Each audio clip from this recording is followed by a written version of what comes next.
The Dollars Seen Differently podcast is produced by CNIB in collaboration with financial experts to provide educational content on financial literacy.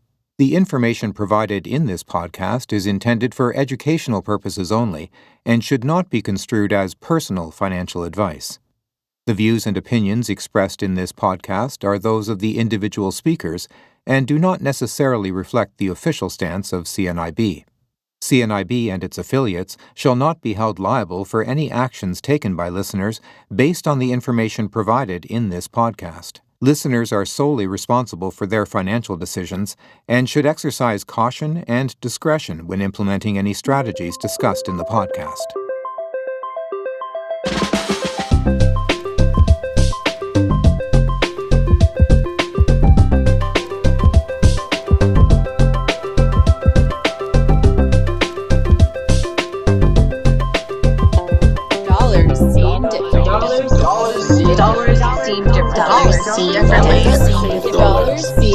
Seen differently.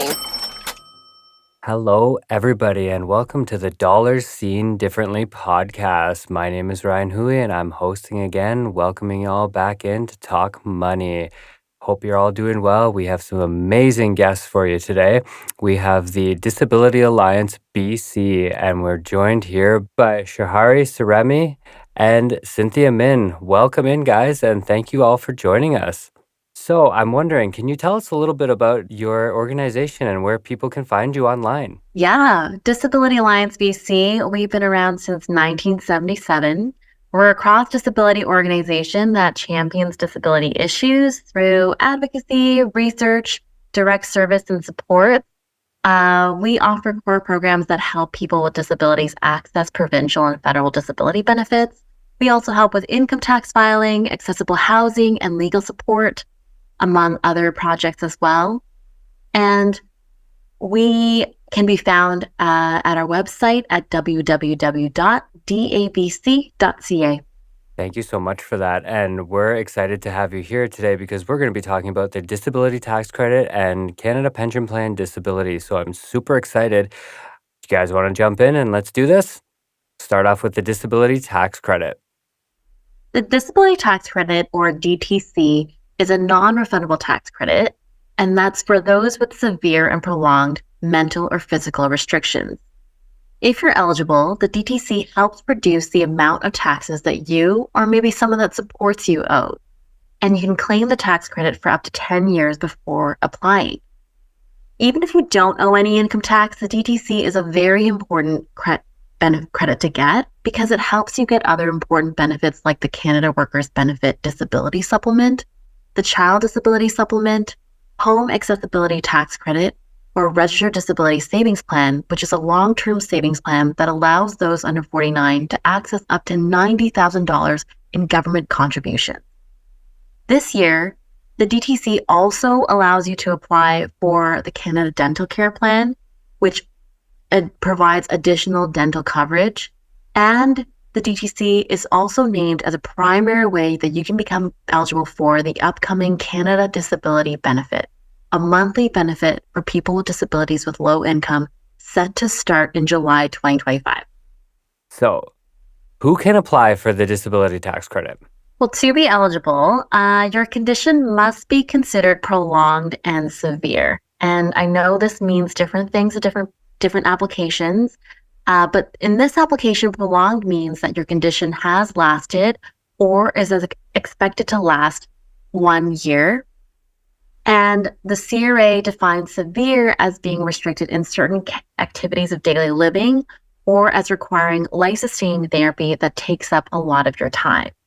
So you may qualify if you're restricted in one or somewhat restricted in two or more of the following categories that they list out, which is vision, hearing, speaking, walking, eating and preparing food, dressing, using the toilet, or mental functions necessary for everyday life.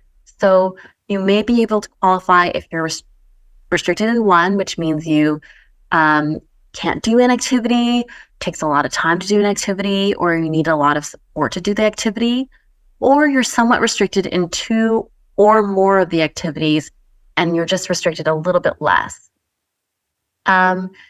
So let's say if someone has vision restrictions, they would qualify if they were legally blind and would automatically qualify for the DTC. But with someone with vision restrictions that are outside of that category, they might be able to qualify if they have restrictions in other categories other than vision. Someone might be able to qualify if you also receive life-sustaining therapy to support a vital function, and that therapy has to take up a lot of your time, at least 2 days a week or 14 hours a week. So examples of that would be kidney dialysis, chest physiotherapy, or if someone has diabetes, they might be undergoing insulin therapy. Those are some examples. So how someone might qualify.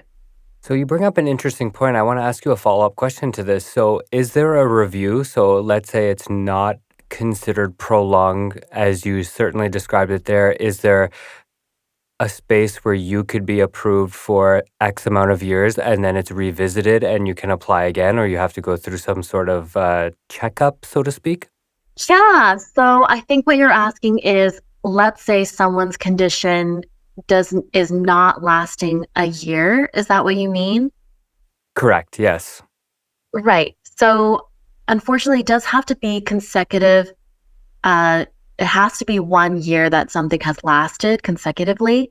But if something, has lasted 1 year, but then kind of, improves for a little bit and then becomes a restriction again, someone can reapply at any time that it has lasted a year. Something that also is important is that it's not just that it's for impairments that has lasted a year.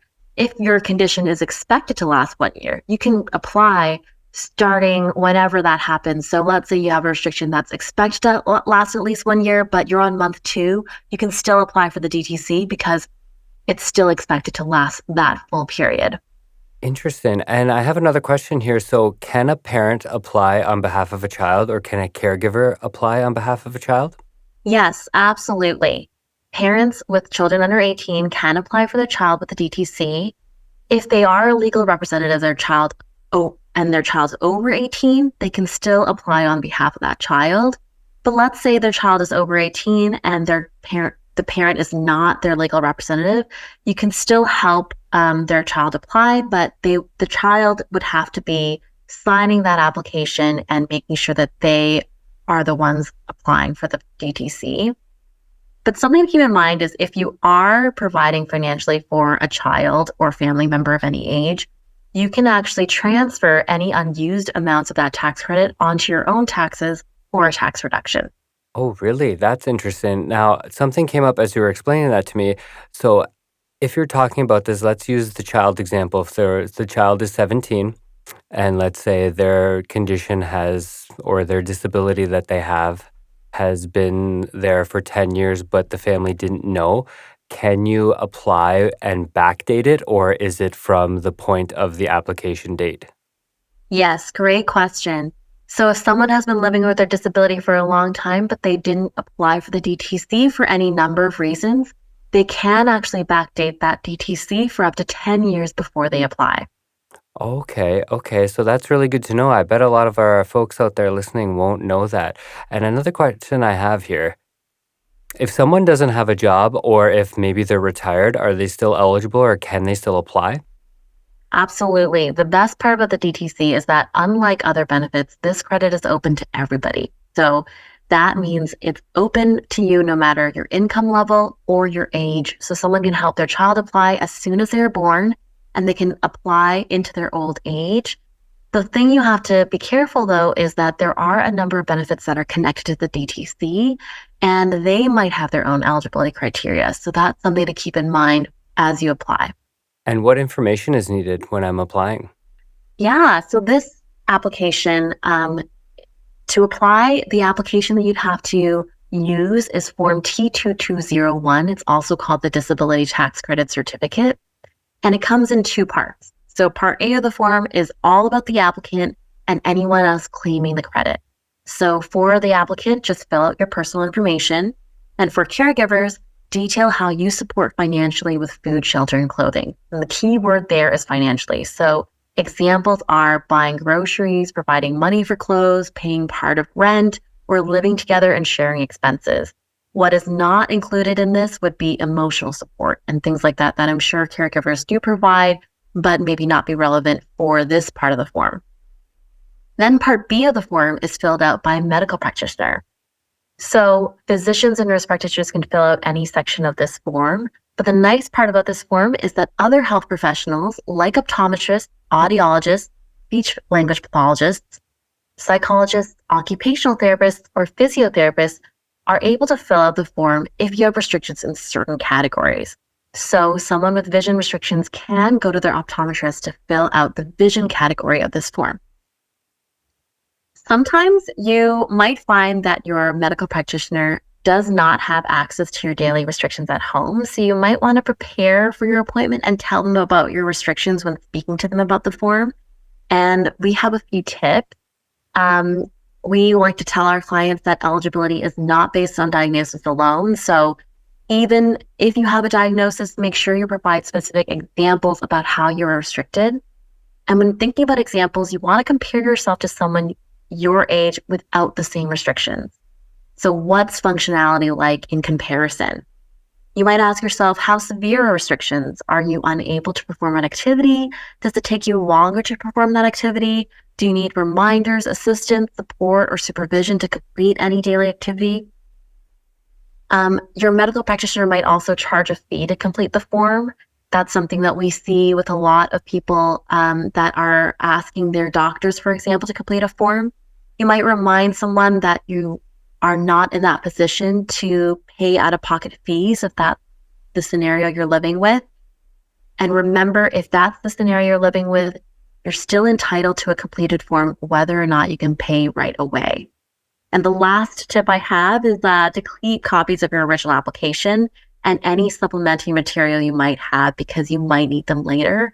Sometimes a CRA will need additional information, and they're going to contact a medical practitioner directly to get that additional information. So check in with your medical practitioner if you haven't heard back from the CRA, and check in to see if they've had that additional questionnaire and if they need any specific information from you to fill that out. Sorry, Ryan, the last thing I'll say is we also developed a tool that can help with this, and it's an online tool that anyone can access. Helps with that conversation that people might have with their medical practitioners, just to help them with Part B of the form. It's at www.dabc.ca/DTC-APJ. Yeah. Thank you so much for those tips. Those are really great and often overlooked or maybe not even known. So because we file our income tax every single year, do I have to apply for the disability tax credit every single year? That is such a great question. Unique to this application is that it does depend. And once you hear back from the CRA, if you are approved, we often tell our clients to look out for how long you're approved for. It should say in your notice of determination letter, or you can check on your My Account. So you can be approved indefinitely, which means you do not have to apply again unless the CRA asks you to. Or you could be approved for a number of years, which means you might have to reapply after eligibility ends. And the most common time period we see is 5 years. You can also be approved for 1 year, which means you do have to reapply the next year. And if someone is living with a permanent disability and they think they should be approved longer, you can actually appeal the decision and eligibility period. Wow, that's really great. And if I may, this is Ryan's hot tip. It looks like you should be looking at how long, or if you're an indefinite recipient of the disability tax credit, because I think that would make a difference as well. And this will go right into my next question. What do I do if my application is denied? Yes, that is such a good question too. A lot of times people feel demotivated after their applications are denied, but we like to say, if you're denied, it's not the end of the road. You do have some options. We find that the most common reason someone is denied is actually not because they don't qualify for the DTC or because their restrictions are severe, their restrictions are not severe enough. It's actually because there's not enough information on the form. So we usually say, first step, review your application. Was there enough information on the application? Could your medical practitioner have added more? If so, you can request a reconsideration, and you can do so by simply asking your medical practitioner to write a letter that you can send to the CRA, which provides them more information about your medical restrictions and in specific categories. And you can also remember that you can reapply at any time. So anytime you want to start that process over again, whether it's with your practitioner or with another practitioner, you can always send in a new application with new medical information. If, let's say, you took a look at your application and it looks perfect and you have enough information and the application you sent in should have been approved, you can also appeal your decision by either A, submitting a formal appeal by writing a letter to the Chief of Appeals, or B, you can take the matter to tax court. I know this part will be a little bit harder for you to sort of answer because I know things are so fluid, but let's take into account everything that you just said about the denial process, about the application process. What might be some sort of typical wait times that you should be accustomed to when applying for the disability tax credit?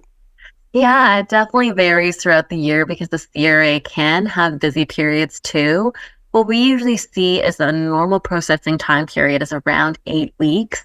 But that can really be shortened or lengthened depending on how busy the CRA is. The nice thing is that on the CRA website, you actually can check processing time. So that's something to check before or when you submit or while you're waiting just to see where your file status could be. Thank you for that. And another question that just popped up in my mind is, do I have to submit receipts to benefit when filing my income tax to have make use of the disability tax credit? Not at all. So the way that it works is you can actually simply claim the maximum disability amount when you file your income tax return. So in 2023, this amount was $9,428. If you applied for a child or dependent under 18, you can also claim an additional supplement, which in 2023 was $5,500, which in total was $14,928. You claim that on your taxes while you're filing your taxes, and depending on how much you pay in taxes, you receive a portion back that either reduces your taxes owing or gives you more of a tax return.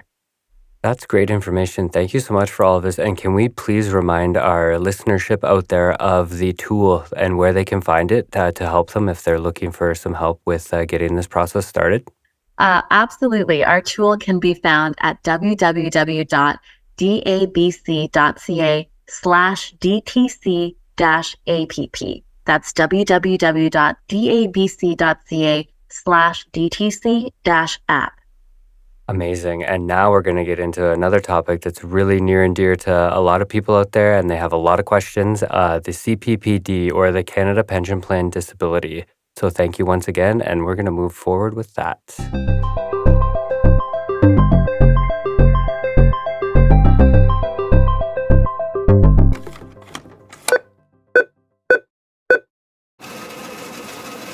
Dollars seen differently.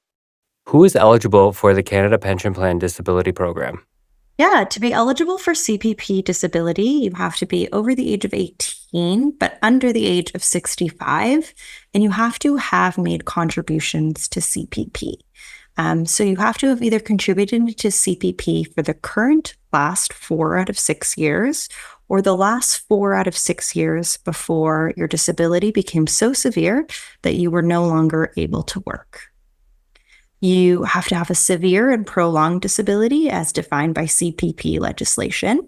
So they define severe as a disability that makes you incapable of working, and prolonged as a disability that's expected to last for an indefinite duration or to result in death. You also can't have collected CPP early retirement for more than 15 months. So can you walk me through what the application process looks like? Yeah, so the application actually comes in 2 separate parts. It has a application that is a self-report. So the client has to fill in information about their disability, their work history, as well as personal information like their name, address, marital status, if they've worked in other countries, and their level of education. And this is all to kind of assess whether or not Service Canada deems them employable, and whether or not they meet their qualifying period based on their contributions. There's also a medical report that a medical practitioner has to submit, which also asks questions related to someone's disability, how it impacts their ability to work, and whether or not the medical practitioner thinks that from a medical standpoint, the applicant is going to be able to return to work again.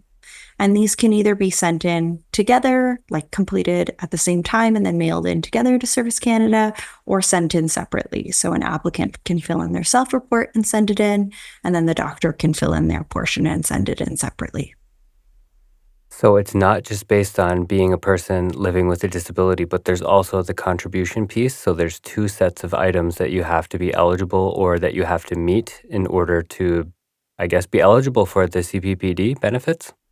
Yeah, that's correct. So not only do you have to be someone with a disability and your disability impacts your ability to work, but you also have to have worked and contributed into CPP or have CPP credits. And you have to have at least 4 out of 6 years worth of CPP credits. Doesn't necessarily mean that you have to have worked in order to gain those credits. So there is something called the CPP credit split. So if someone had a spouse or a common law partner that they are no longer with, what can happen is for all the years that those two people live together, they will combine their credits and then split them equally in half. So even if someone didn't have credits because they did not work, they can have some of their former spouse or common law partner's credits, which could make them eligible for CPP disability. However, I will note that the credit split really only benefits the lower income earner. And it's also important to note that sometimes during divorce proceedings, people will sign away their rights to do a credit split or to have access to a former spouse's credits. So important to just make sure that that is something that maybe hadn't happened during divorce proceedings. That's something I didn't know about the CPPD. So that's really interesting to me. And I could probably go on with another several questions about that. But I want to ask the age-old question, and one that I know a lot of people out there are going to ask. What can I do if my application is denied, and what are the appeal processes? Yeah. I will be honest, getting a denial with CPP disability is pretty common. But doesn't mean that that's the end of the line. You do have 90 days to request a reconsideration. So an applicant can submit a reconsideration application to Service Canada. And typically what that will entail is submitting additional medical information to try to overturn the decision. What we'd recommend is also trying to get a full copy of the CPPD file from Service Canada in order to take a look at maybe like what the doctor submitted, if the applicant didn't have a chance to look at it before it was mailed in. If it's denied at reconsideration again, that's also not the end of the road. They can also apply for an appeal through the Social Security Tribunal, which is an independent third party, which will look at the file again and make a decision as well. So plenty of opportunities to provide additional information or try to appeal the decision that was made.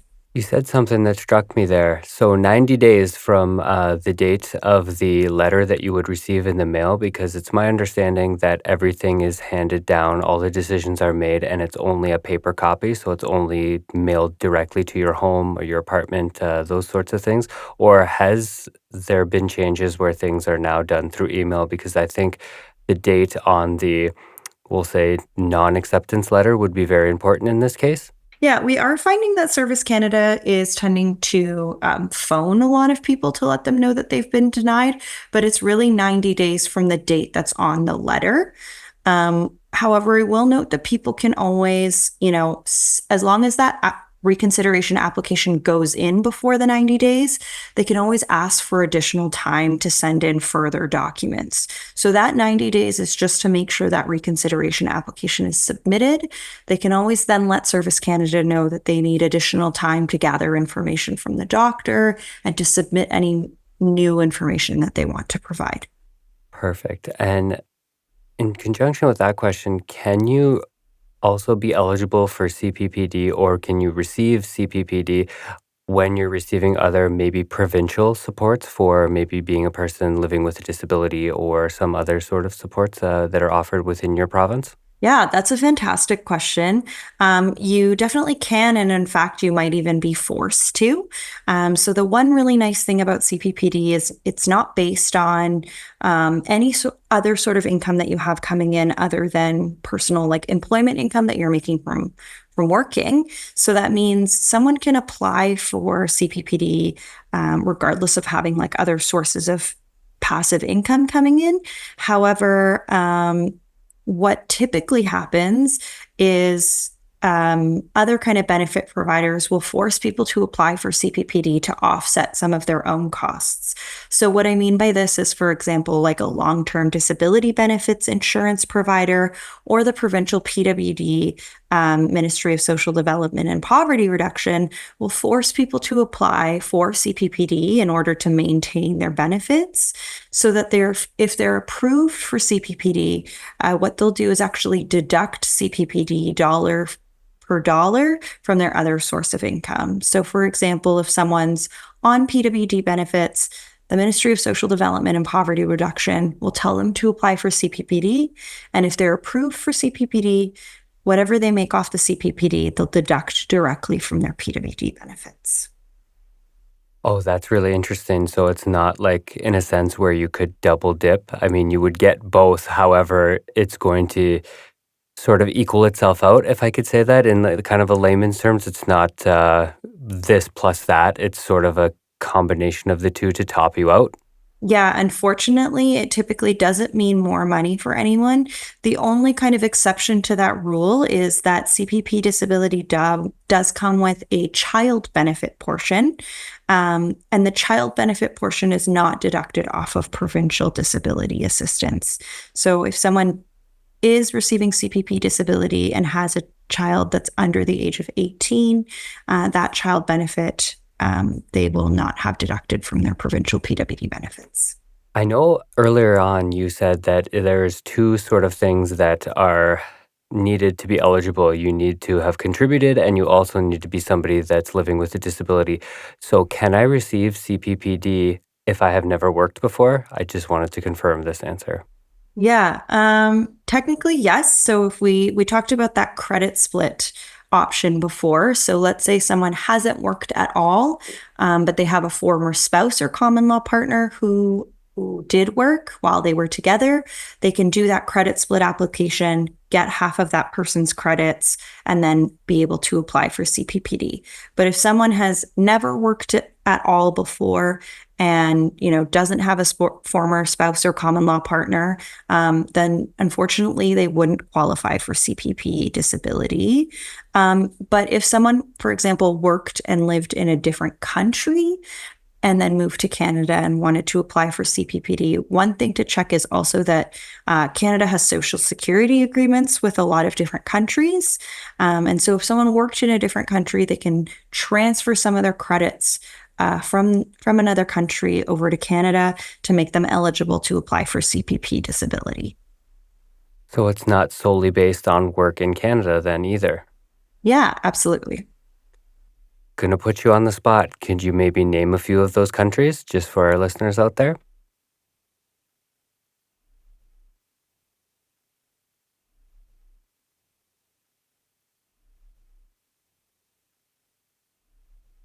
That's okay. I was just curious as to kind of for my own knowledge, but also if you could give the listenership any other kind of knowledge. But that's okay, and I apologize for putting you on the spot. I do have another question here for you. So how long can I receive CPP payments for, or is there an eligibility kind of timeout or expiration date? Yeah. So CPP disability typically ends at the age of 65. So people will receive it all the way until the age of 65. And then they will get transferred over automatically to CPP retirement. And then they can apply for like old age security or guaranteed income supplement as well once they turn 65. The only other kind of pieces that might impact someone's eligibility for CPP disability is if they return to work. So if someone goes back to work and earns more than $6,800 this year, this could trigger Service Canada into reviewing whether or not they're capable of doing regular work, and therefore removing them off CPP disability benefits. And is that a calendar year? So you're January through December? Yes, that's correct. And does it vary on how much a person is eligible to receive in terms of dollar amounts, or is it sort of set out and everybody receives the same? Yeah. So CPP disability is kind of very interesting in the sense that there is a flat rate. So the current rate is $583.32. And then this rate increases based on how much someone has contributed into CPP. So the more that someone has worked and contributed into CPP, the higher the rate that they're going to receive back is. So for this year, the current maximum is $1,606.78. And these amounts increase kind of every year. The other thing to note is that child benefit portion that I was talking about. So if someone has a child who is under the age of 18, they will receive $294.12 per child. And then if they have a child between the ages of 18 and 25 and attending full-time school, that $294 will go directly to that child. And that's per kid. So if someone has multiple children, they'll receive multiple of that $294 amount. Oh, wonderful. So thank you for that information. Now, a question here. I'm going to make an assumption here and say that your guys' organization would help someone complete these forms or at least get the process going. Do you know if there are other organizations out there or where somebody might turn if they're looking to apply for CPPD but might not know where to start? Yeah, definitely. So our organization definitely helps with the whole application process, as well as helping anyone with a reconsideration or a Social Security Tribunal appeal, if it kind of gets to that. And there may be other organizations who do similar work as well around the province. So always just a good idea to check kind of with your advocacy organizations in your area to see if that's something that they can assist with. Wonderful. Thank you so much. And thank you both for all of this information on the Dollars Seen Differently podcast. It's been a pleasure having you. And can you just remind our listeners where they can find you should they be in your area or want more information on either CPPD or the disability tax credit? Absolutely. They can find us on our website, which is www.dabc.ca. They can also call us at 604-872-1278. And we're also available by email. So if you wanted more information or help with the disability tax credit, you can email rdsp@dabc.ca. And for help with the CPP disability, you can email advocacy@dabc.ca. Thank you both so much for this information. It's been a pleasure. And this is Ryan Hui signing off from Dollars Seen Differently. Dollars Seen Differently. This is Dollars Seen Differently, and we're cashing out. Ryan Hui is our host. A very special thanks to all of our guests. This episode was produced by the CNIB Financial Literacy Working Group. David Stinson is our associate producer, with production assistance from Sean Roman and Blair Staten. It was edited by Sean Roman and engineered by the team at CNIB Beyond Print Studios. Sean Roman provided our theme music for CNIB Beyond Print, used under Creative Commons Fair Use License 4.0. Special thanks to the CNIB National Youth Council and CNIB's IDEA team. For more information about the CNIB, please visit us at www.cnib.ca.